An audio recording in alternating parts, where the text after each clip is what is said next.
Hi, magandang umaga, hapon at gabi. Saan kayong sulok sa mundo? Ang video ko ngayon ay nandito po kami sa Camiguin Island. Andito po kami sa hot spring, sa Hibok-Hibok, na located lang to sa Mindanao, Cagayan de Oro City, Philippines. Shout out po ako sa Masa team. Na-experience ko po ito nakasama kayo. Masarap po talaga maligo sa hot spring. Naramdaman ko po dito ay maligamgam lang po, hindi mainit at hindi malamig. Alam mo yun ang kaping parang papunta ng palamig? Ganun ang kainit po niya.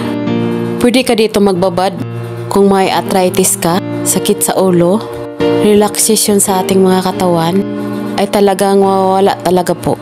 At pagkatapos ko ditong naligo po ay mahiming talaga yung tulog ko po. Nakawawala rin ng ating anxiety. Marelax talaga yung mind po natin dito po.